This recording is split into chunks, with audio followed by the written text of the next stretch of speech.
Check out the inside surprise UK-US deal. Who really wins? Well, let's face it, the way our two countries operate, they are our oldest and most trusted and quite often our most reliable ally in practically everything. And I want to remind you folks that when September 11th took place in the United States, Great Britain was there the same day, standing next to the United States, pledging 100% of its support. And those are the kind of relationships you want. And of course, we want to make sure we have robust and thoughtful trade relationships with that country for sure.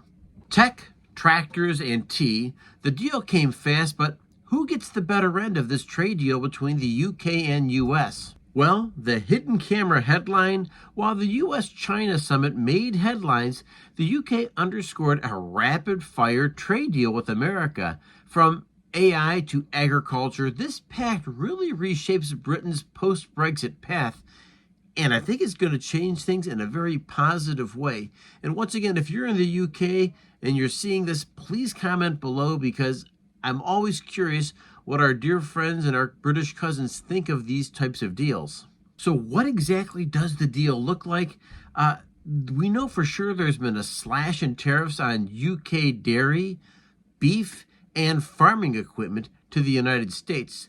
This creates AI development hubs between London and Austin and Silicon Valley. So these are some really, really powerful anchors that are being played out. And of course, joint funding in semiconductors and defense manufacturing. So we see this alone as a very, very powerful place to make some huge improvements in our trade. And I want to remind you, Trump himself said they'd been working for years trying to put something together with the old administration. And what does he do? He comes in and takes care of business because, well, that's the relationship we have with UK. So a couple of very powerful themes going on here is fast-track STEM and visas. UK engineers, coders, scientists can apply for 3-year visas in US zones. That's in of itself a powerful, powerful tool. And this creates an amazing opportunity for collaboration between the two countries.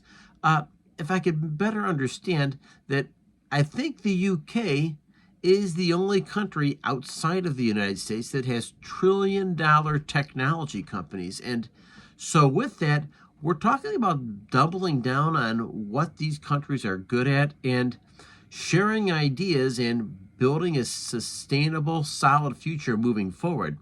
And if I could also add that there's reciprocity for U.S. tech grads to work inside the U.K. At their technology-based firms too, which I think it once again is another side of the goodwill between the two countries. So there are some very, very powerful strategic moves going on here as well that are really worth mentioning. As the crumbs and details of this UK deal really does come to the surface, but we do know that this deal counters China's economic pressure on Europe, because the United States once again coming out playing leader and really getting big deals done inside Europe. And I'm guessing this is going to be some kind of a framework that will come out with other countries as well. Britain did the Brexit for a reason, and part of it was they didn't want to be grouped in with the rest of Europe. Yes, they are a member of NATO, that's for sure, but also they wanted to make sure they had the free hand in negotiating what's best for the British people, and I get it. And if you're British, I'm sure you get it as well. A couple of other things here that we're going to mention in passing, because, you notice for sure that Great Britain did not get sidelined with all the EU rules and regulations. This is, I think, maybe what Brexit was all about. Once again, making sure that the British people are not going to become like the rest of Europe, that they maintain their British identity, their British laws, their British sovereignty, to not be led around by their nose as just a member of the EU, but instead an own sovereign that has the power to negotiate for the British people, for the British economy and for the best interests of Great Britain for future generations. Smart move.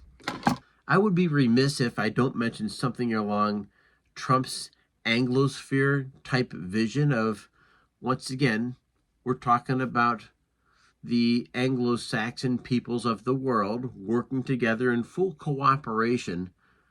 Now, the Canadians, I understand that you have a little bit of grief to deal with the United States so far, but I do really anticipate a better relationship. Australia, New Zealand, and other English-speaking peoples throughout the world.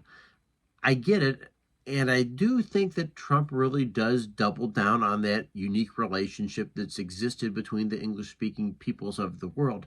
And so with that, I can share a couple of additional thoughts here in closing because I think big things will come of this relationship. According to UK Trade Secretary Victoria Atkins, there's really a lot to be said about what's happening here because what we're seeing here on the surface really is part of the deal.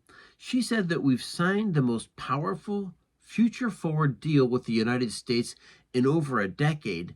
And here where I always count on my viewers because your insights really do matter. We have a surface story. We know something big has happened, but of course, it's the viewers just like you who have the insights, are able to make the comments and help us fill in gaps on this channel.